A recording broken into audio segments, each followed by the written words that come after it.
Welcome. Today we're going to talk about quasi-experimental research.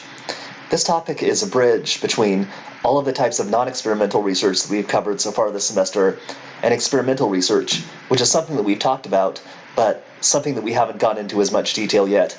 We'll be going into more detail about experimental research throughout the rest of the semester. So let's start with the definition of quasi-experimental research, or a quasi-experiment. A quasi-experiment is a study that's almost an experiment, but technically isn't because it lacks random assignment. In psychology, a study has to have random assignment to be considered an experiment. So if a study lacks random assignment, it's not experimental. It's one type of non-experimental research. And a quasi-experiment has all of the characteristics of an experiment, and on the surface it looks quite like an experiment, but technically it isn't an experiment because it lacks the key ingredient of random assignment, which is what's needed to make a study an experiment, at least in psychology. So if we break down this term quasi-experiment, we see that it has two parts to it, quasi and experiment. The word quasi means almost, so a quasi-experiment is almost an experiment. So now let's talk about how a quasi-experiment is different from a correlational study. I think the idea of a quasi-experiment will become a little bit more clear once we discuss how it's different from a correlational study. So a quasi-experiment is different from a correlational study because it includes one of these two things that a correlational study doesn't have. So in a quasi-experiment, you're either comparing specific groups of people, like men and women, or you're following people across time. And in a correlational study, you wouldn't be doing either of these things. So in a correlational study, the purpose is to look at relationships between variables like happiness and income, or something like social media use and self-esteem.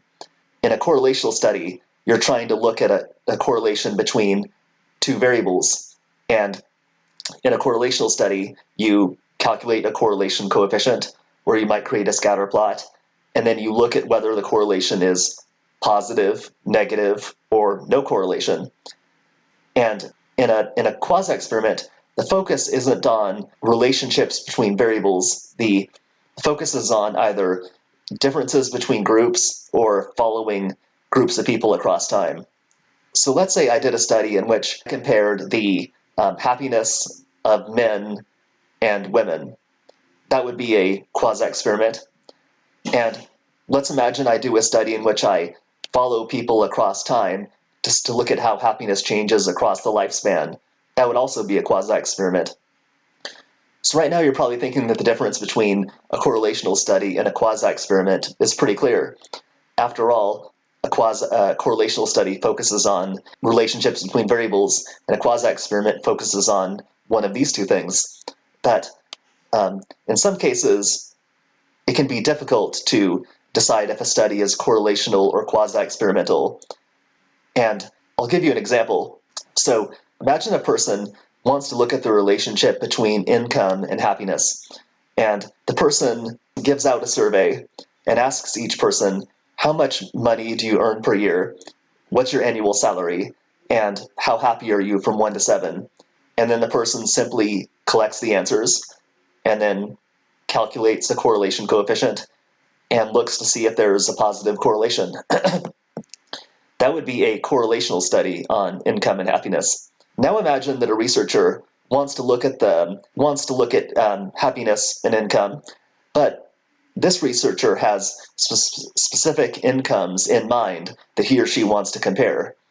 For example, let's say that the researcher wants to compare the happiness of people who make $40,000 per year and the happiness of people who make $80,000 per year. And this researcher goes out and finds a group of participants who all make $40,000 per year, and finds another group who all make $80,000 per year. And the researcher asks everyone, how happy are you from 1 to 7? And let's imagine that after collecting data, the researcher calculates the average happiness of the 40,000 group and the average happiness of the 80,000 group, and makes a graph to compare the two averages. that would be a quasi-experiment on income and happiness, because the researcher is comparing specific groups of people, in this case 40,000 per year and 80,000 per year. In the correlational study that I described, the researcher didn't have specific groups in mind that he or she wanted to compare. Instead, the researcher just wanted to look at happiness across all levels of income, or across whatever incomes appeared in the data set. So in a correlational study, you don't know ahead of time what groups you're going to be comparing.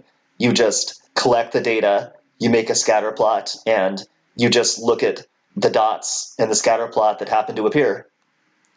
So I hope that helps to clarify the difference between quasi-experiment and correlational. Now, I need to let you know, in some textbooks, the term correlational and quasi-experiment are used interchangeably, or actually in some textbooks, they use the word correlational study to describe both a correlational study and a quasi-experiment, and the word quasi-experiment is not used at all. So some textbooks do that, but when I learned this material, I learned correlational study and a quasi-experiment as being separate, so that's why I'm teaching you them as two separate ideas, or two separate types of research. So in this topic, or in this lecture, we're going to cover a few different types of quasi-experiments.